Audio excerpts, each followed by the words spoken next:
Do you want to say something like random and then do like the music? Princess Consuela Banana Hammock. Okay.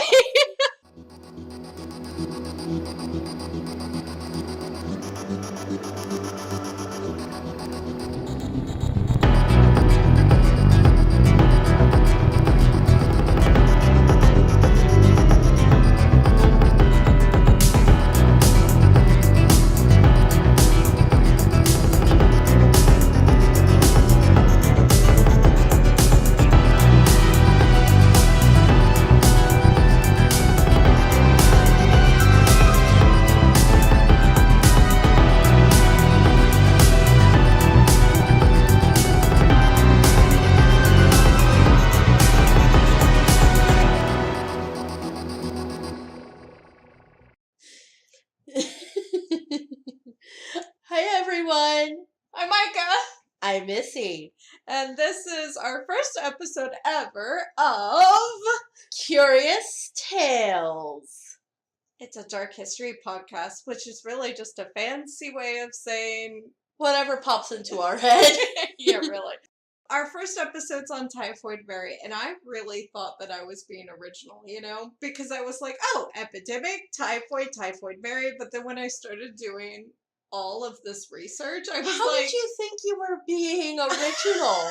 We're in the middle of a pandemic. I just thought I was being original, and then I turned out like everybody and their 12 cousins decided to do Typhoid Mary around the same time. As a podcast or as like... It's a podcast, a YouTube video, and all of this other stuff. I really Whatever. have to say, at least there was a lot of information out there. I really have to shout it out to this one girl because I started doing my research and then went, I don't have that, I don't have that, I don't have that. I mean, this girl was thorough. So basically she kind of was like, here, I did all of this, and then you're like, where'd you find that source? And then you're like, oh, I'm finding all your sources, and you like helped me immensely. Yes, so she did. She helped me immensely. So you guys can just like click off of this video and Please go don't. and go click on her video. Her name, and we're a podcast, not a video. Whatever. And her name is Stephanie Harlow, and her video was Typhoid Mary, Villain or Victim. So definitely go check that out because she was amazing. Was that YouTube? Yeah, it was on a YouTube video. It was a YouTube video. She did a YouTube documentary. Jeez, thing. I wonder if it was YouTube. It was YouTube. Anyway, so there you go. Kind of feel weird starting now after I just told everybody to like click off, but here we go. I want to set the stage, and in order to set the stage or whatever we're going to call this, set the scene. Set the scene, yeah. I wanted to talk about two things because this is the 1900s, and I had to figure out what we knew of typhoid, which really in the 1900s wasn't that much. It was difficult to determine the cause of plagues and infection diseases in early history. I mean, like they were just barely discovering germs. Yeah. I mean, they don't even have a vaccine until 1911. During this time, there is not a vaccine created until Mary is...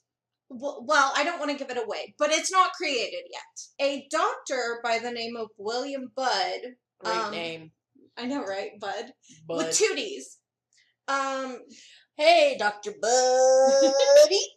He did yes, with two D's. He did a typhoid outbreak. Well, during a typhoid outbreak. I hope he didn't do a typhoid outbreak. Then this would be the story of Typhoid Bud. In a local English village in 1838, he realized that typhoid started in the intestines of the sick. Then they became present in their waste. So their poop. Yeah. Basically. Or the pee. Yeah. Oh, or the pee. Oh. And could be transmitted to the healthy. Wait. And this woman was a cook? You're jumping ahead too far. You're jumping ahead too far. I'm Spoilers. I'm back in the 1838s, okay? We're like a little bit before all of that. But it could be transmitted to the healthy through the consumption of contaminated water. Because of this, he pushed for disinfection by keeping our water and our waste separate. So Because they bear did. in mind, that is literally all they knew in the 1900s was Well, you, 1800s. and also the 1900s, Okay. was to keep your water and your waste separated or else you get sick. Back then, you didn't keep your water and waste separated in like the poor neighborhoods. So this was really just kind of like a fix for the rich neighborhoods because they could have their own like wells and their own water supply. Right. Like the poor were either getting it from like the river or like pumps or something, and I don't think that those things were really very sanitary. No, they really were not very sanitary. So the second topic, see, I just breezed right on through. Good job. The second topic is the Great Famine. I mean, You're gonna be done with this by 10 minutes in. You think? No. No.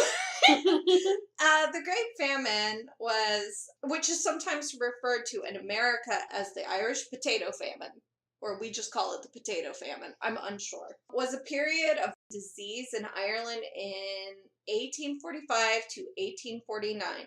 That's what caused a lot of the Irish to immigrate, correct? You're jumping ahead of me again, but yes. Where 1 million people died and 1 million more immigrated. So there you go. That's a lot of people. I know, it was a lot of people. And the proximate cause of the famine was a potato blight. And I had to look up blight because I was like, yeah, I've heard potato blight, but I never know what a potato blight is. It's basically a diseased potato. It's a fungus that destroys the crops. It's Yeah, a fungus. it's basically a diseased potato. Yeah, but I didn't know what kind of disease. So I was like, It's a oh, a fungus. fungus. Oh, kind of like the zombie cicadas. That's a fungus that controls them, and it's the whole thing. Is that a thing going on now? That is a thing going on now. 2020 is weird. I know, right? They do this little mating dance that is like makes them. They're like all males, but it makes another male come, and then it infects another because they think it's a female. Well, it's a whole thing. Anyway, go on. I'm sorry. Back to a potato blight. The Irish during this time were desperate to escape the famine and came to America looking for new opportunities, but would only find hardships waiting for them. The Irish often had no money when they came to America, so they settled in the first cities that they landed in. New York. Came to. Yes, New York City, Philadelphia, and Baltimore by 1950 made up a quarter of their population. 1850, not 1950. Thank you for catching me on that. Yeah, because I didn't think we were into the 1950s. No, not yet. That. But I mean, yeah, Irish. They're everywhere at this point.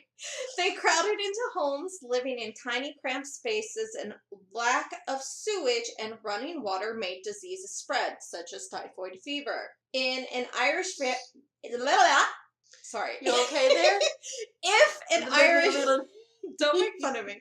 If an Irish family moved in, their neighbors would quickly move out, and the Irish were thought to be dirty and diseased, which might come in later on just to let you guys know, but just keep that in mind. You know, they're thought to be dirty and diseased when really they're not. It's just sort of like a prejudice. I know there was a lot of prejudice to the Irish when they first came. Yes. And it was hard for them to find jobs. There were signs that like Irish need not apply. Well, things like that. Check that off the list. But you're doing good. You're doing great. You're making this easier for me. I'm helping! It should also be noted that there was a huge increase of typhoid fever cases in New York City in 1847 that was associated with a mass influx of immigrants from Ireland. Don't you like my special word? Influx? Influx, yes. Can you imagine 1 million people just showing up? Just show up. So, of course, in a city that's already crowded, and then they're moving to the poorest, of course there's going to be outbreaks of disease. Irish often suffered job discrimination. Check, you already talked about that. Negative.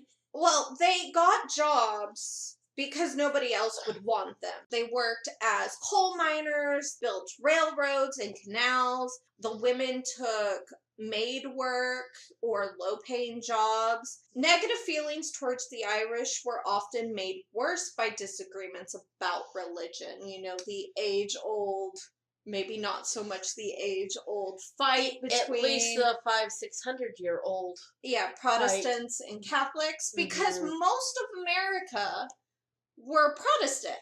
Because back then, a lot of Protestants, Puritans. yeah, a lot of Protestants had to escape Europe and come to America to seek religious freedom. And so now you have an influx of Irish people who are Catholic, Roman Catholic, which are the very people who kicked them out to begin with. So, yeah, there's major discrimination going on. But luckily, through their sheer number and determination, they would turn the unpopular opinion of the Irish immigrant into a positive example of an American citizen. By the time that Mary came through, and the popular opinion of the Irish have changed, but that doesn't mean that there aren't discriminations. That's only like 50 something years before, and people were already thinking Irish were dirty. They were diseased, They were these horrible people who came and just invaded their homeland or their country. Okay, back in Ireland, the potato blight returned in 1879. Something they called the mini famine. So it wasn't as bad. Right. Basically, it caused hunger rather than mass death. Oh, well, that's good. It's better to be hungry than dead. But Mary would have been 10 years of old. 10 years of old? 10 years age. Wait. 10 years old. There's no oven there. She would have been 10 during this time. So she probably felt hunger. She probably saw the panic of the citizens who thought that it would get worse. And I think this is probably the part of her life where she maybe put such an emphasis on food. I wrote, she would probably come to value food as the most important substance a human can possess, because I was trying to be, dramatic. Ooh, dramatic. Although the famine was of a smaller scale, it caused widespread panic among Irish people. Many of the adults had experienced the Great Famine of 1845 through 1852 as children, and they were terrified that their families faced a repeat of the widespread death. Once again, there was a rise of immigration, so much so that it became a rite of passage among the youth. Perhaps this is why Mary would leave Ireland. We don't know. We don't know too much about Mary's youth.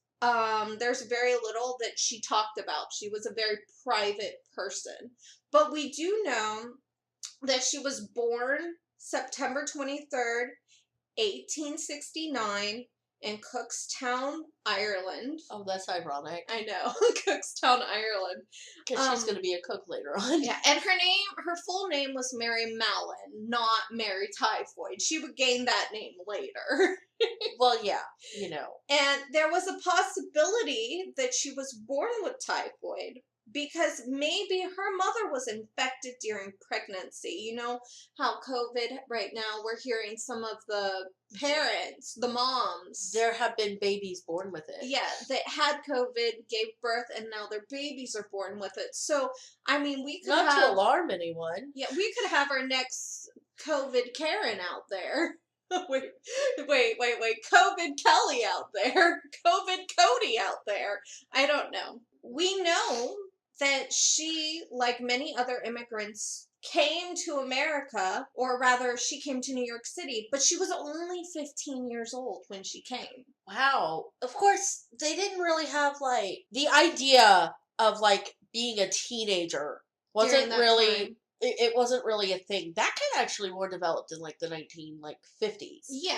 That concept. But up until then, you were just... She had an 8th grade education, and then a lot of people did back then. Damn, she had an 8th grade education? Girl was educated. Well, from what I could tell, she possibly did schooling or did homeschooled, but she was very smart. She knew how to read and write and crochet, and I don't know if she knew how to cook before she came here. But she was a bit of a perfectionist when it came to cooking. I mean, she's young, she's able-bodied, she can send money back home to her parents, Yeah. if they're still alive. So she came to New York around 1884. We're not actually sure the date, or at least I couldn't find the date. And she lived with her aunt and uncle for a short time and worked as a maid. But unfortunately, her aunt and uncle would die, and she would be alone trying to make a life for herself in the big city. I don't actually know how her aunt and uncle died. It's not really recorded or written anywhere as to how it died. I just thought it was kind of interesting, that she comes into New York and then shortly after her. Maybe they died of typhoid. See, that's what I was thinking. But I don't want to say it if it's not true. Could they have been her first victims? See, I don't know. I'm sorry. Our story actually starts in August of 1906, and it's not with Mary. Our story starts with Charles Henry Warren, a healthy high society banker. The heck that? He's a banker for the wealthy in New York City. He was president of the Lincoln Bank in Manhattan and a personal banker to the Vanderbilt family. Ooh, those were big names back in the day, the Vanderbilts. I have no idea, so I'm assuming they were. They were really big. Okay. Really big. Maybe we'll do them. They do actually still exist. Do they? Yeah, the Vanderbilts. Oh. Or offshoots. Shout out to the Vanderbilt family. In the summer months, many of the wealthy would escape the New York heat of the city for a popular vacation spot known as Oyster Bay. During the summer of 1906, the Warren family rented a large colonial yellow house with a white wraparound porch from George Thompson and his wife. It was one of 3 properties that they owned at Oyster Bay, and the Thompson family, spent their summers in the Catskills, which is a mountain known as the Catskills Mountain. I had to look it up because when I was in the car and I was like, hey, Missy, what are the Catskills? You said sleeping and eating. So she was of no help. So the Warren family moved into the house, bringing Mr. and Mrs. Warden, not Wharton, 4 kids, and their 5 servants, and a new cook. Miss Warren had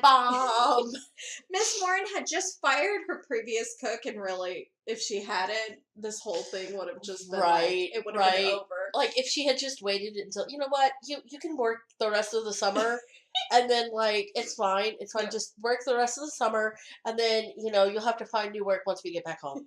But she fired her cook. She contacted a temp agency known as Mrs. Stricker's Service Agency. And Mary she sounds lovely. She does sound lovely. And Mary Mallon came highly recommended with references from well-respected and wealthy families. So, of course, Mrs. Mallon hired her on the spot. Oh, this isn't going to end well. She had a reputation of being a hard worker, quiet, kept to herself. She did not like gossip, never sick, and an excellent cook. Everybody always said she made the best food. She was a perfectionist. She always had a pristine kitchen. Everything was clean. Well, that makes sense. Because if cooking is her livelihood, and she wants to be really good at it, because the better I am at it, the more likely people are to give me really high praise. Yes. Okay, I worked as a cook at a restaurant for a while, and I tell you, you take a certain level of pride in presenting this plate because it's going to go to people, and it's like an artwork. Exactly. And she was very proud of her work as a chef or as a cook or whatever you want to call her. Because presentation's important. Yeah, but she cooked. She cooked delicious. She collecting cooked. She cooked delicious roasts, stews, cakes, and puddings. She was very proud of her ice cream. That year... Hey, that's not easy to make. I know. You and have they to, hand churn that back then. And you don't even really... You have to, eat it quickly because, you have, an ice box. Boxes. Yeah, but, it wouldn't keep for long. Yeah. That year... Blah, blah. Blah, blah, blah, blah, blah, Sorry. blah, blah, blah. That year, the orchard on Oyster Bay grew peaches that were the best seen in years, and the farmer was so proud of them. Mary managed to get her hands on a few of them for the Warren family and the servants as a special summer treat. Ooh, the peaches. Peaches are really good. It's like a summertime. Like you just take a bite into a peach and the juice just runs down your chin. And That just is imagine her cutting those peaches up with her own hands and putting it and churning it into the ice cream. Oh my gosh, my mouth is watering. That but would be so knowing what I good. know about her and Typhoid, I'm not entirely sure. Well, But it would be really unfortunately, her downfall was, in fact, the ice cream. I really want a milkshake. Around August 27th, their 9-year-old daughter, Margaret Warren, So this is how long after she's come to work for them? about 3 weeks. Oh, so not even all that long. Let's see. She was, I don't know, I just wrote the summer. No, August. So sometime early August, 3 weeks early. But their 9-year-old daughter, Margaret Warren, became lethargic that's and weak. ironic. The date. Because that's the same day that coincides with my episode. Oh, does it? Yeah, that's the day they go missing. Okay, August 27th is a bad day then. The 9-year-old daughter, Margaret Warren, became lethargic and weak. Then stomach pains started, combined with a headache and high fever. Now, Mrs. Warren wasn't too worried about it. She honestly thought it was like a little bit of a summer bug. Just like, it's kids get sick. Yeah, exactly. The days would pass and she got worse with bouts of diarrhea and a rash on her abdomen. That's the word. She became delirious. Okay, look what I wrote. Where is it? She became delicious. Oh wow, not delicious. No. Okay, she became delirious. So not delicious. Not delicious. And so the Warrens finally called a doctor. While the doctor was on his way there, Mary Mallon, in the days to come, would roll up her sleeves and actually jump in there to help tend to the sick and the ill. When the doctor finally got there... That makes the least she can do. Yeah. The doctor diagnosed Margaret with typhoid fever. Now, this was unheard of among the rich, among the 1%. They didn't have it. Because they had their own wells, their own water sources, and if they're rich enough, they probably had, at least in some, indoor plumbing was a thing by then. Typhoid is caused by a bacterium known as Salmonella typhi, which grows in the intestines. It is very contagious, and a vaccine would not be discovered until 1911. I cannot stress this enough. There was not a vaccine. It could often be deadly. Wear a mask. It could often wash your hands. It could often be deadly. 1 in 5 people would die of it, and there was no cure, no way to stop it. So this was not the diagnosis the Warrens wanted, and the Warrens were baffled. We'll just say the Warrens were baffled. Were the Warrens baffled? Unfortunately, I think they might have been a bit perplexed. This episode is weird, but okay. We'll clean it up in editing. It's fine. Unfortunately, within the following week, 5 other members of the household would develop similar symptoms, including 2 maids, Mrs. Warren, the gardener, and another one of the Warrens' daughters.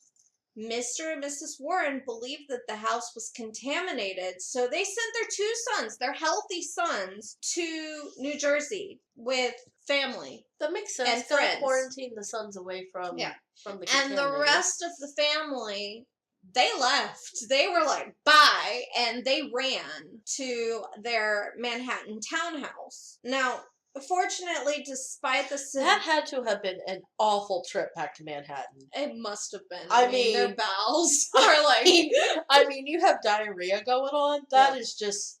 Despite the severity of illness and its prolonged nature, all eventually would recover. So they all got sick, but nobody would die.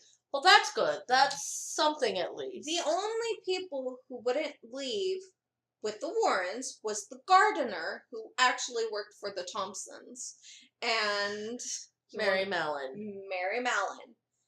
She's Now, probably like, oh, I nope, I can't do this. Nope, I'm out.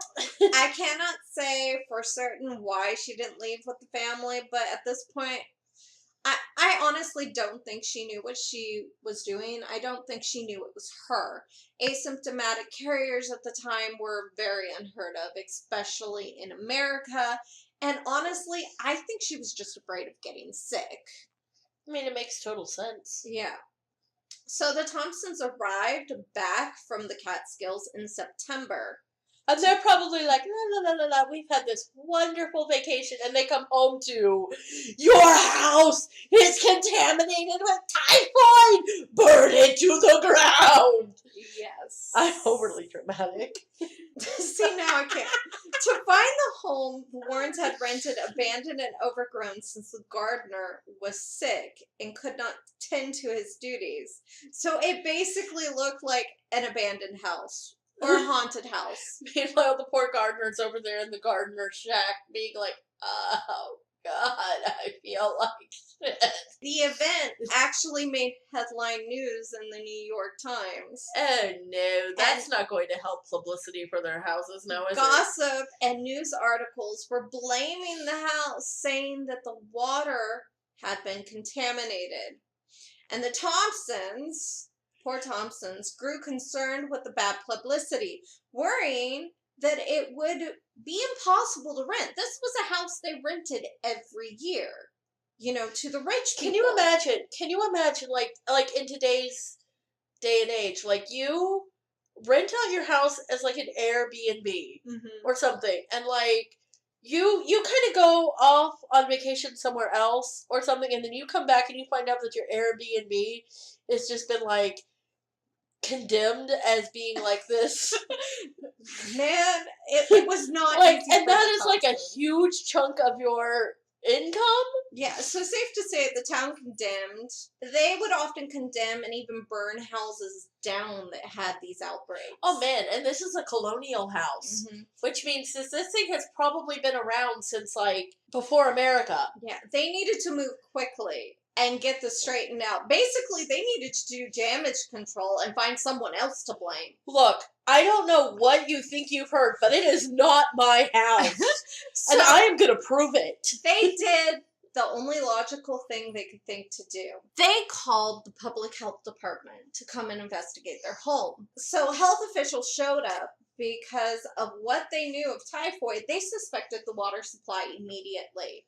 I mean, it's a logical. It is a logical conclusion. Because I mean, what they know is contaminated water that you could wind up getting drinking, or a sewage leak or something links to it, and then it's like, okay, well, we can fix that, right? Yeah, so they poured fluorescein into the upstairs toilet where the Warren family... Fluorescine. Into the upstairs toilet where the family used the bathroom the most. And now fluorescine is an orange dye that they use as an indicator to let you know whether or not it's leaked into. They would turn on all the faucets, and if they saw orange dye, that would prove that the toilet plumbing had leaked into the drinking water. What did I tell you about indoor plumbing? Exactly. They were rich people. They had indoor plumbing and indoor toilets. But the water came up clear, so they tested the cesspools under the house. Which is basically kind of like a septic tank type thing, I think. They tested the well, the outdoor toilets used by the servants, the kitchen, the bathroom faucets, but all their tests came up negative for the pathogen. Because indoor plumbing is only for the 1%. The rest of you gotta go out to the outhouse. Exactly. They checked all the food sources, the delivery men, the orchard, the dairy farm, the butcher, anyone the family may have come into contact with, like guests, and any food sources that they came into contact with. But all the food tests came up negative, and no one in Oyster Bay got sick. So then, whatever it was something within that house, but it was not the water. I wonder what it could have been. Well, we know today, but they were still right. It out. They're like... Because a definite source could not be located, and the Warrens were improving at home, the health department wrote the incident off as a fluke and closed the case. Okay, to be fair, the kid could have gone somewhere and played on some water or something that was contaminated, maybe brought back something. It seems unlikely, but I mean, if it had just been the one child, Yeah. I don't know. I mean, the different servants, the gardener, the mom, another sibling getting sick. No, it's not just a random kid playing in a dirty pool. Now, when the health department wrote the incident off as a fluke, the Thompsons hated this. It did not sit well with them, and it didn't stop the rumors or save their house's reputation. Well, yeah, can you imagine? This is part of their livelihood. And suddenly it's like, well, we can't find out why these people got sick. And then they're like, well, now nobody's going to want to stay in this house. The townspeople wouldn't step anywhere near the house, and they avoided the Thompsons like they had the plague. Like, they were infectious. Because who knows, maybe they were asymptomatic characters. Asymptomatic carriers. As well. Yeah. In a last-ditch effort to save their reputation, they reached out to a specialist, Dr. George Soper, who, by the way, is like my favorite person ever in this story. I mean, the man does not give up. You gotta appreciate a guy who has tenacity and doesn't give up. Dr. George Soper was a sanitary engineer who had a talent for finding the root of a contagion. He considered himself an epidemic fighter. He was a hero. He would love today. He was known to use extreme measures in the past, such as evicting typhoid patients from their homes and burning it down to prevent the spread of outbreak. So, like, these people would be sick and homeless at the same time. Okay, well, that's a bit extreme. He was a little bit extreme, but he was very passionate about his job. That shit wouldn't fly today. No. His job as a sanitary engineer, which was created by the government, was to reduce the impact of disease in the population. Sanitary engineers helped create sewer systems and water systems that would help keep their water safe. Due to these safety measures, typhoid outbreaks had been reduced by 67%. It is interesting to think that by taking certain safety measures, that you can reduce the initial outbreak that drastically. Just by separating their water and their waste. Like, seriously, people. Wear a mask and wash your hands. If that is all your sanitary engineers are telling you to do it. 67% is so good. Still, typhoid fever was very common during this time, especially in the poorer parts of New York, and it was very contagious and hard to beat. Again, there was no vaccine. Around this time, New York had around 3,467 cases, resulting in 639 deaths.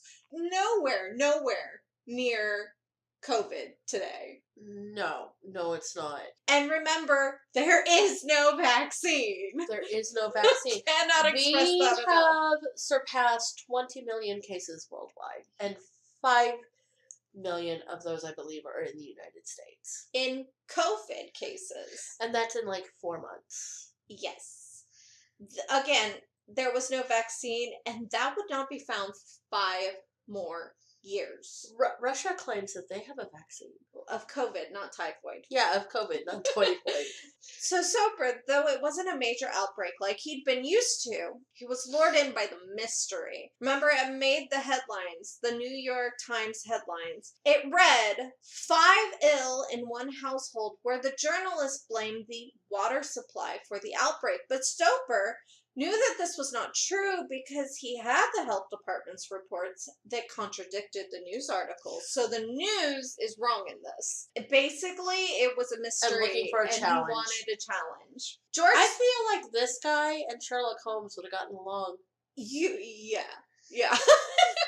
George Soper arrived on Oyster Bay, and he immediately got to work looking at places that no one would think to look. He looked into the history of the house, which he discovered there was one case 13 years prior. With the amount of people who rented the house, came and went, That was a significantly low And they number. might, and in 13 years, they may have upgraded the house with the indoor plumbing. And, I mean, with the amount of typhoid going around, it would be near impossible that at least one house wouldn't have at least one case. It could have been a servant for all we know. He didn't actually tell us or write down in any Like way who it was. what the case was. So he turned towards the Warren family's habits. He learned that the Warrens loved seafood, especially shellfish. In Oyster Bay that summer, there was an old woman who sold clams from a tent on a beach, real hygienic.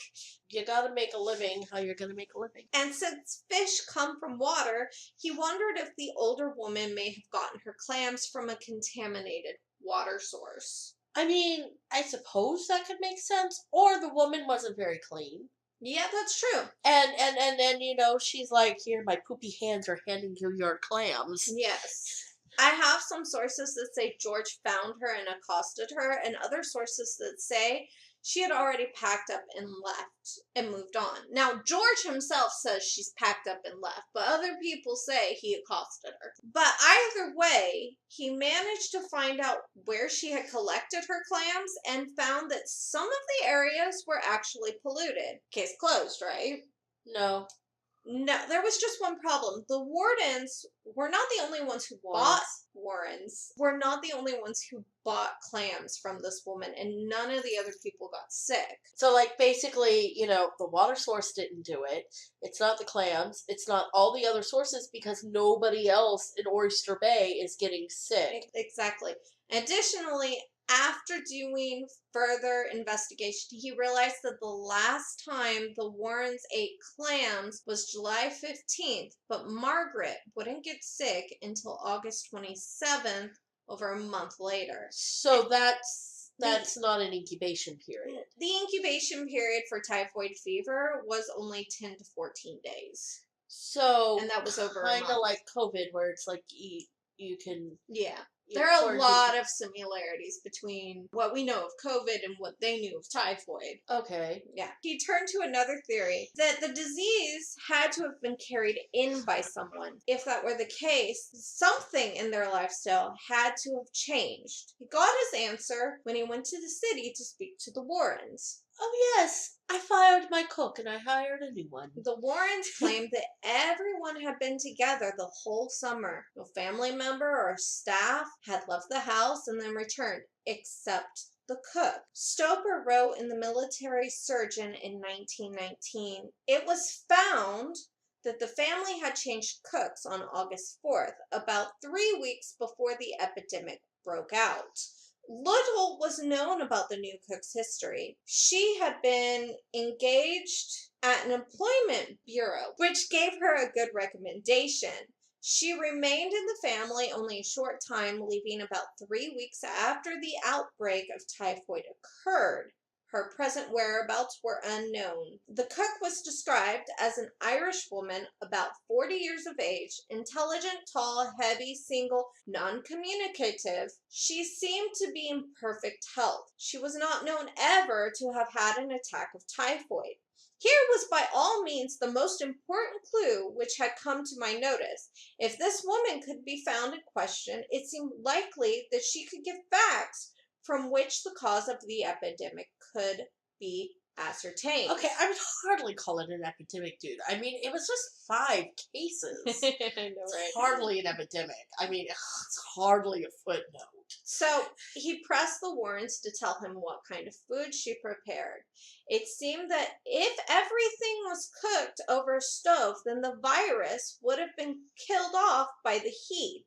But then they told him about the ice cream, the cold, uncooked ice cream, and the peaches that were cut up by Mary's own hands. Could have been the very clue the Stoper had been looking for.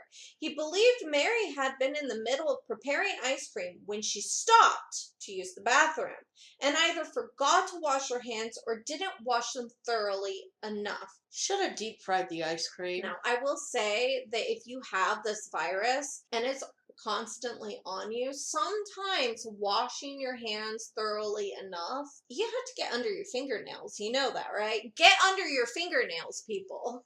Yeah, keep your fingernails clean. Yeah. So he began Wash your hands. So he began his search for the cook. All he knew was the temp agency and her name, so he started with Mrs. Strickers. The temp agency was able to get Mary's past work history with the agency. Now, this is possibly not her full work history, as she could have worked for other temp agencies in the city, gotten jobs by word of mouth, plus she'd also been known to be poached from one job to another. They poached the cook. Poached as in other They people stole would steal her. her, Yeah, not but it's not an egg. beautiful wording. They poached the cook from the other family. She Beautiful would wording. she would be poached by other influential families that would come over to where she was working. They would like her food and go, "Hey, come work for us. I'll pay you more." So of course she said yes. Duh! I mean, if you're gonna get paid, it's like, yes, I really like this job. This family's so good to me. Oh, you're gonna pay me how much more extra? Bye! I mean, hello? The owner of the agency gave Dr. Soper a list of names. While it wasn't a complete list, it was a start, and he traveled around the city to each home and interviewed each household. Oh, she was just such a wonderful woman. She just kept to herself. She was polite. She made delicious food. All I have to say is, how much is this family paying him? Because he went around to each family. Are they even paying him at this point? I don't know. Anyway, so Dr. Stoper wrote in the bulletin in 1939, I found some of the places where Mary Mallon had worked and asked if anything unusual had happened there. I would like to describe at length what I learned, but it would take too long. I uncovered a series of 7 household epidemics. They were alike in the unexpectedness with which the cases occurred, the complete ignorance of the source, the apprehension as to who would be next, the suffering of the patients, the disruption of the household arrangements, the general bewilderment. The cook, of course, had never been suspected as the case of any of these epidemics. That makes sense. I mean, why would you suspect the cook? You're going to suspect the chambermaid. Now, they're the ones emptying the chamber pots. Yes. Oh, wait. Now, Dr. Stoper knew that such a thing as healthy carriers, what we would call asymptomatic today, was a possibility as he followed the findings of a Dr. Robert Koch, where Koch published a paper on the discovery of healthy carriers in Europe in 1902, and he actually got a Nobel Peace Prize. Okay, so this is only about 4 years. Yes. So they've only known about the concept of a healthy carrier, someone who shows no symptoms but has the disease. Yes, it's actually like 5 years because it's 1907. Oh, it's 1907 now? I'm sorry, I thought it was still 1906. He found out in 1902. Okay, so yeah, 5 years. In Europe, he published a paper on the discovery of health carriers in Europe in 1902 and actually got a Nobel Peace Prize for his discovery in 1905. But it was practically unheard of in America. And Soper thought he had hit the jackpot. God. Okay, so let me. So I can see this guy thinking, okay, so here we have this woman. I'm gonna get my own Nobel Prize. He was gonna be the first to discover a healthy carrier in America. I mean, he was pumped. I'm gonna be famous. I'm gonna be like this other guy. I'm gonna get a Nobel Peace Prize. Safe to say he was determined to find her. Did he ever get a Nobel Peace Prize? I did not look that up, so I have no idea. But it seemed that none of the households he'd interviewed knew much about her. Remember, she kept to herself. Right. They always sang her praises. They said she was quiet, a hard worker. She kept her kitchen in good condition. Excellent cook. I mean, everybody said the same thing about her. One of the households, J. Coleman Drayton, a healthy New York City attorney, would even express great gratitude of Mary Mallon, telling the story of when the entire house would come down with typhoid, except for him and their cook, Mary. He had actually built an immunity to the disease, having had it years earlier in the military.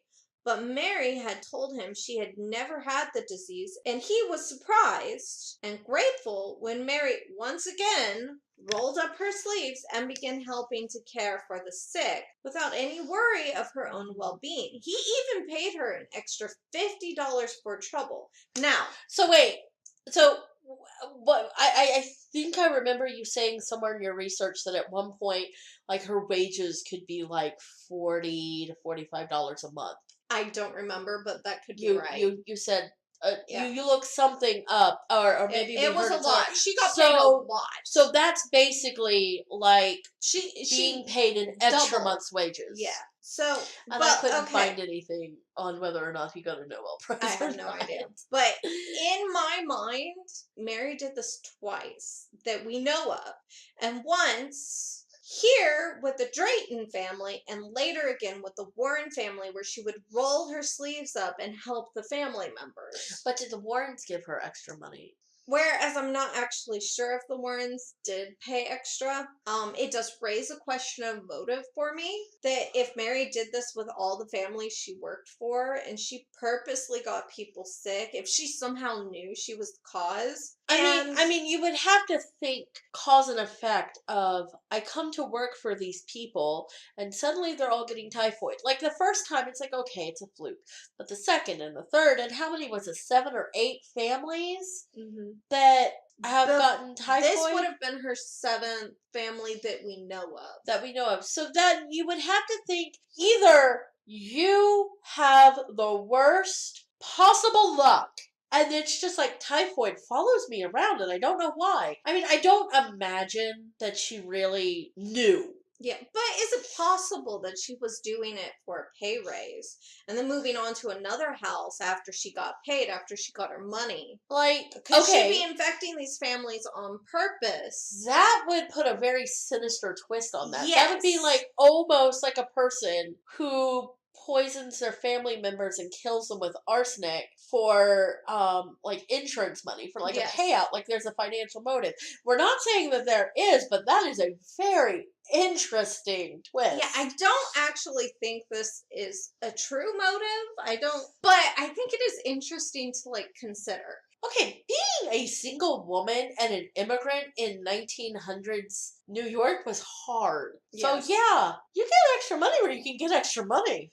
So life is hard. Anyways, it would be 4 months before he managed to track her down. Oh, this is my favorite part. And I'm going to let him tell you their very first meeting. Remember, she has no idea anyone is looking for her. No idea she's about to be accused of potentially infecting 7 households with typhoid. She's just going about her day, doing her job, and then all of a sudden this guy's just all like, hey. Okay, so Stover wrote in the bulletin in 1939. Now, I reference this bulletin a lot, so just letting you know. When at length I caught up with her, which was some 4 months after I started out on the Oyster Bay epidemic, Mary was working as a cook in an old-fashioned high-stooped house on Park Avenue on the west side, 2 doors above the church at 16th Street. The laundress had recently been taken to the Presbyterian Hospital with typhoid fever, and the only child of the family, a lovely daughter, was dying of it. Now, this would actually be her very first victim that we know of. The first death? The first death that we know of. I mean, Okay. They're all victims, but her first Yeah, death. it's the first one to die. I had my first talk with Mary in the kitchen of this house. I suppose it was an unusual kind of interview, particularly when the place is taken into consideration. I was as diplomatic as possible, but I had to say I suspected her of making people sick, that I wanted specimens of her urine, feces, and blood. So let me get this straight. This random guy just walks up to you and goes, hey, I think you're making people sick. I want your blood, your pee, and your urine. How about it? Urine and pee are the same thing. Oh, I want your blood, your poop, and your urine. There you go. He goes on to say, it did not take Mary long to react to the suggestion. And this is my favorite part. I love this so much. She seized a carving fork and advanced in my direction. I passed rapidly down the long, narrow hall, through the tall iron gate, out through the area, so to the sidewalk. I felt rather lucky to have escaped. I confessed to myself that I had made a bad start. Apparently, Mary did not understand that I wanted to help her. It mattered not that I told her if she would answer my questions and give me the specimens, I would see that she got medical attention in case that was called for, and without any cost to her. I don't know you from the Virgin Mary. What do you think I'm gonna go giving you around my specimens? Get out of here! She attacked him with a carving fork. I love this so much. Get out of here! I ain't gonna give you nothing. So here was a man. Sorry for the bad Irish accent, guys.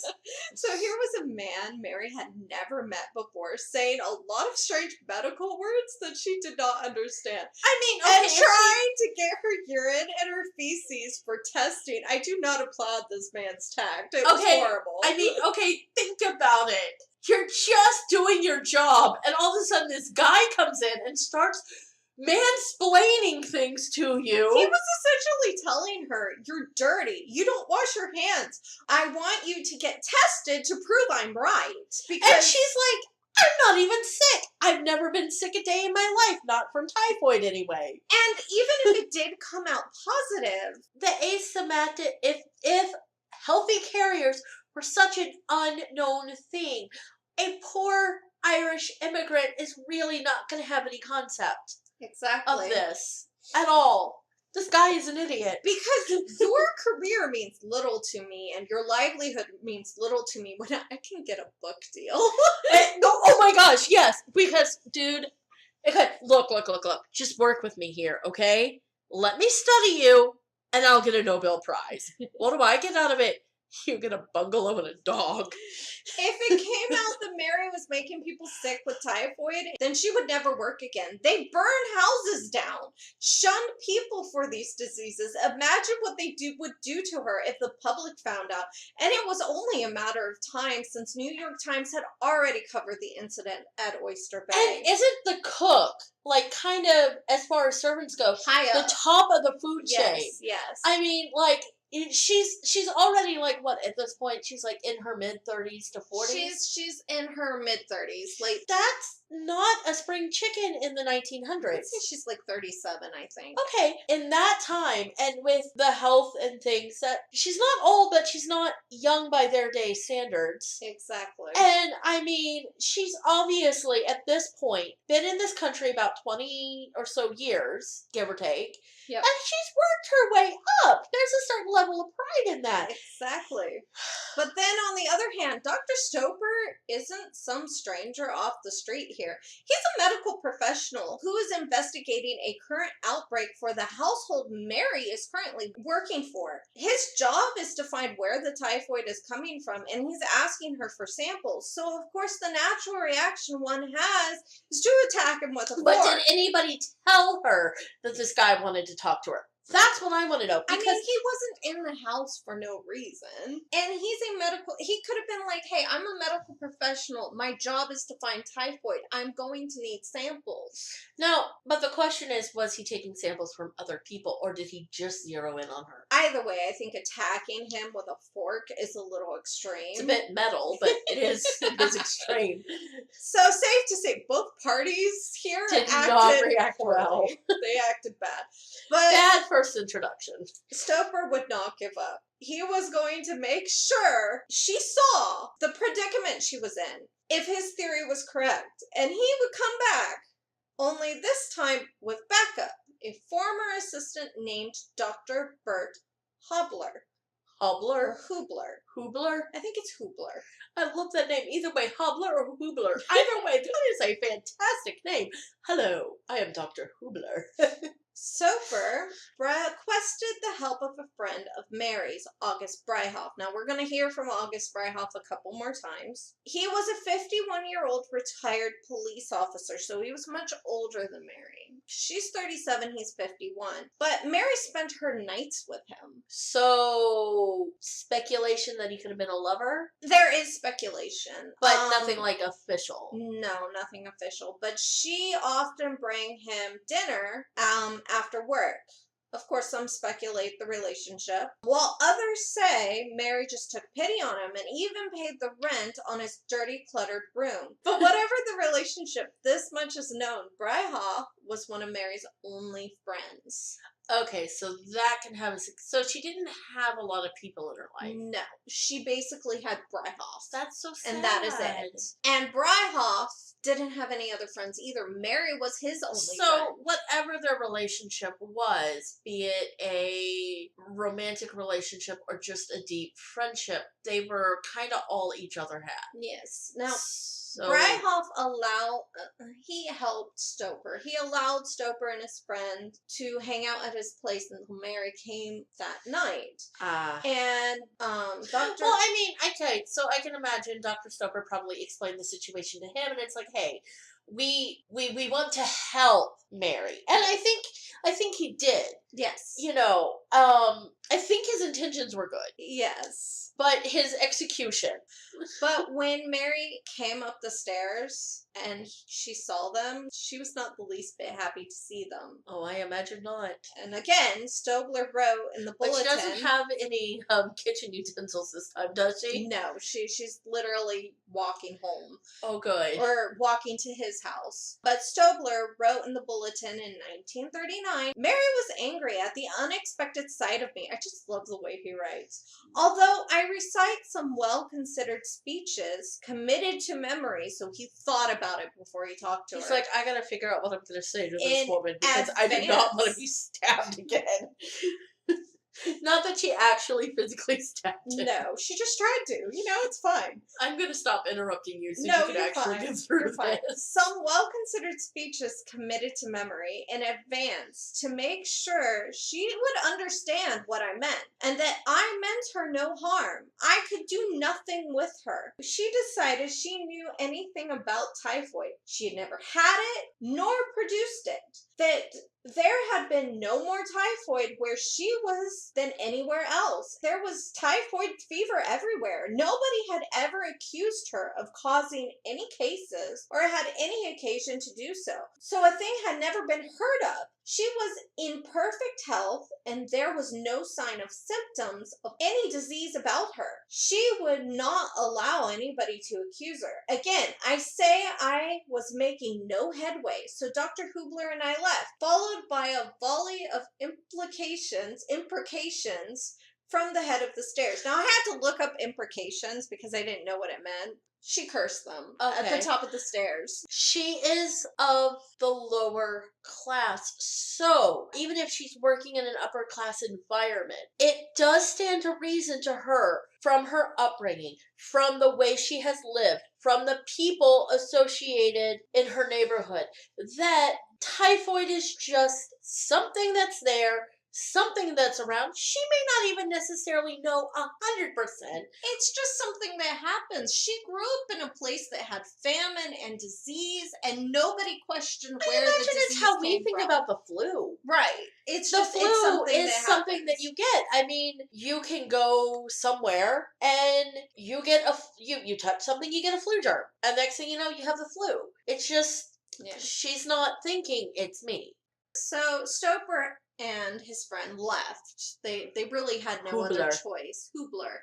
And Stoper learned that Mary would soon be leaving the Bowen household, and he worried that if she left, Mary would be much harder to track down. It already took him 4 months. No, this is not going to go well. So he had to act quickly. He brought her case to the Commissioner Thomas Darlington's and Dr. Herman M. Biggs at the Office of New York City Health Department and recommended that Mary Mallon be taken into custody. Stoker said, I called Mary a living culture tube, a chronic typhoid germ producer. I said she was a little harsh. I know, right? I said she was a proven menace to the community, and it was impossible to deal with her in a reasonable and peaceful way. If the department meant to examine her, it must be prepared to use force and plenty of it. Well, to be fair, I mean, I'm not saying... I think at this point Soper was angry. Probably. You know, okay, it's 1900s, and, like, women were quiet and demure, and they didn't She was not acting like that.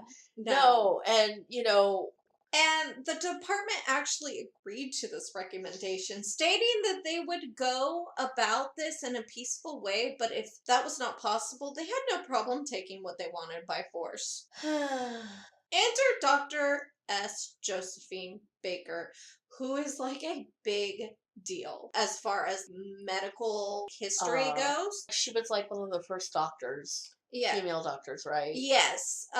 She was an American physician notable for making contributions to public health, especially in the immigrant communities of New York City. Her fight against and I'm reading this directly from Wikipedia, her fight against the damage that widespread urban poverty and ignorance caused to children, especially newborns, is perhaps her most lasting legacy. So she did a lot for newborns and mothers, how to keep your newborns alive. Okay, so she's a really important person. She is, but she handles this so very wrong. Ugh. Okay, so the department... I feel like everybody's handling this really wrong. They really are.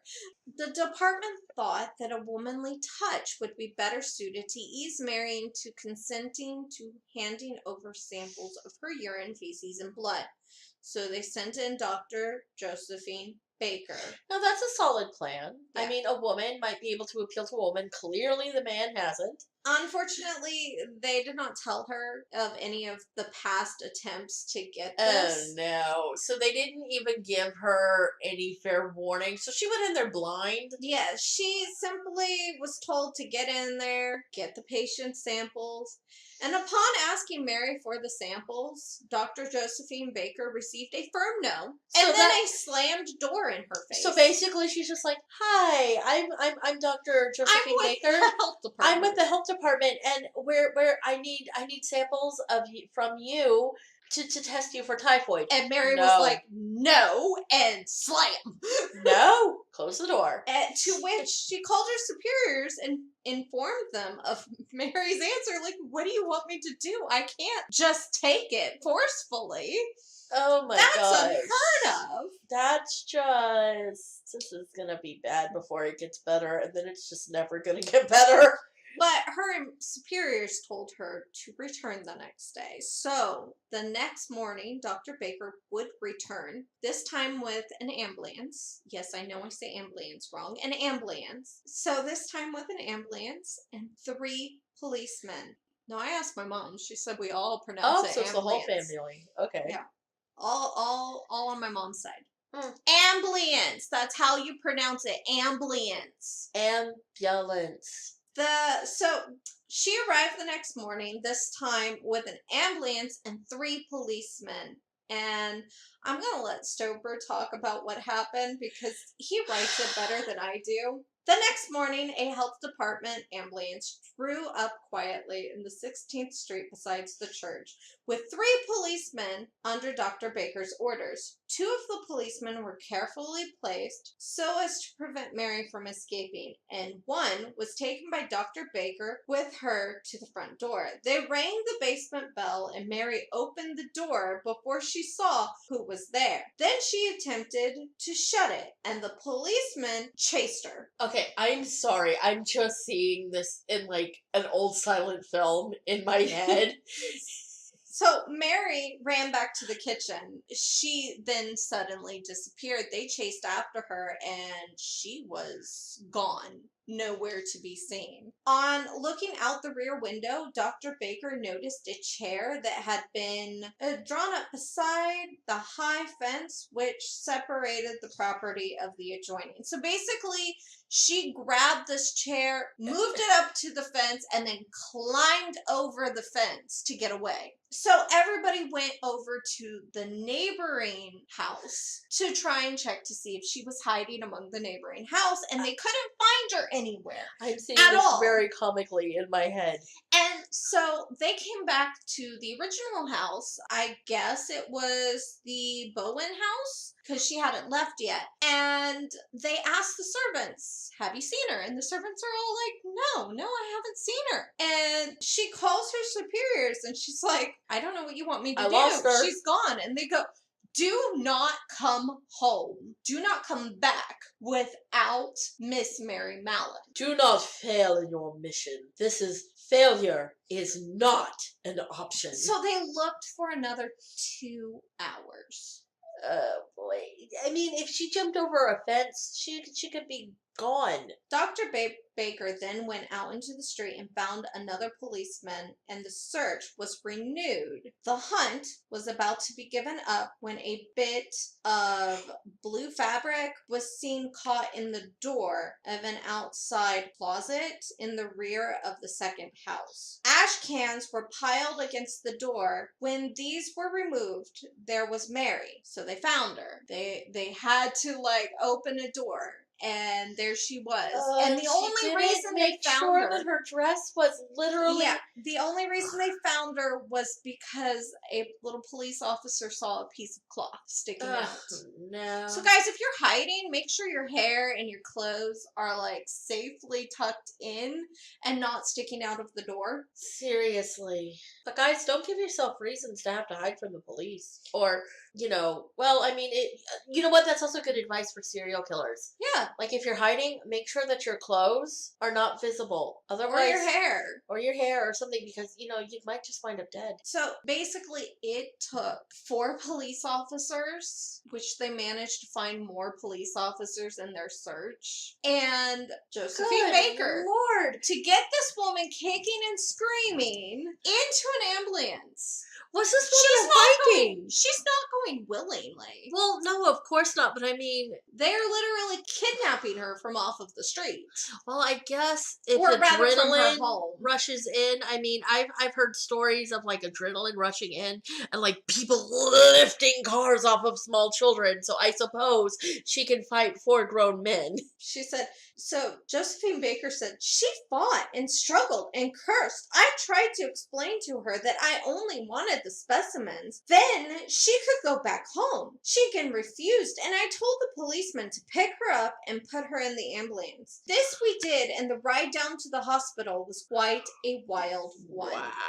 It took 4 police officers just to get her into the ambulance, and Dr. Josephine Baker had to literally sit on Mary Mallon's chest the entire ride to the hospital to prevent her from escaping. She said it was like being in a cage with an angry lion. Well, I mean, she's got to be terrified at this point. Oh, she still doesn't really believe that she's the source and anything. Now she's been kidnapped. These people are manhandling her and shoving her into an ambulance. She's terrified. For all they know, they could be taking her to the loony bin. And the 1900 loony bin was not a good place to be. What gets worse? Okay. Mary was admitted on March 20th, 1907 to Willard Park Hospital, the detention hospital of the health department, located on East 16th Street along the East River. It was a facility specifically designed to house patients with infectious diseases. It was also a teaching hospital where students would come and learn of infectious diseases and how to treat them. Mary was placed in an isolation ward, stripped of her clothes, and they took her clothes? And given a white bathrobe. She was not allowed to make a phone call or contact anyone. She was not told how long she would be there or even what they planned to do with her. She was essentially trapped there, poked and prodded by students and doctors day and night. The New York American, a paper, published a piece on April 2nd, claiming to have an informant on the Board of Health that headlined Human Typhoid Germ. Now, at this point, they had not published her name, only said that there were millions of typhoid germs in her body, and that the doctors... But wait, they don't know that for sure that there are millions of typhoid germs, because up until they actually get her at the hospital, they haven't been able to test her. It is all just a theory. Yes, millions of typhoid germs in her body, and the doctors were at a loss as to what to do about it. The reporter also stated that she was a prisoner and that she was being closely guarded died because of her constant attempts to escape. Now, it may have been a bit of an exaggeration, as I can't find any evidence that she made any attempts to escape once she was in their custody. The reporter was probably referencing to her escape attempt prior to arriving at the hospital. But if you also think about news headlines of the day, and even today. But safe to say, he made it sound like she had this typhoid, like she fever, was just super germ, and she was trying to escape the hospital so she could infect the city. She's like a Batman supervillain. Typhoid Mary, and I'm going to infect the city. So she has been brought to the hospital against her will. She's not given them consent at all to do anything that they are doing. And she's scared, unsure as to what's happening. I mean, it just must be horrifying for her. Both Josephine Baker and George Stoper would later go on to say, if she would have cooperated, none of this would have happened, and she would have gone on to live a normal and free life. Essentially, she did this to herself. If she had not so bluntly refused them, cursed at them, attacked them with kitchen utensils, or run and hid from them, then she could have continued her life, but Mary would not go on to live a life. It's kind of like victim blaming. If you had not done this, I would not have held you prisoner and attacked you and taken your pieces. If you hadn't worn that dress that night, I wouldn't, Yes, that thing. Now, I find it interesting and a little psychological. I can't help but wonder what led her to have such a distrust of authority. I don't know if it was this moment right here of Dr. Stoper coming in and saying these things, because he clearly handled it wrong. And then they are literally harassing her and going after her. And now they have But her very first interaction with him, with the carving fort, immediately. Was immediate. So it makes me wonder, did something happen? And I know you can't answer that because we don't know. Yeah. So that's just an interesting little... Yeah, I often wondered what her past was like to make her immediately go, I'm going to attack this man with a carving fork, you know? And I mean, she's unmarried. Exactly. So that also leads to, was it a distrust of men in general? It could have been. We don't know. Hi, so it's Micah from the future. I am editing, and I'm realizing that this video is going to be way too long, so I think this is a good place for us to leave off. If you like it, go ahead and tell us about it. You can reach us on Facebook and Instagram. Yeah, you can reach us on Twitter too. Alright, so next time in part 2, we will watch what happens to Mary after she's quarantined for 3 years.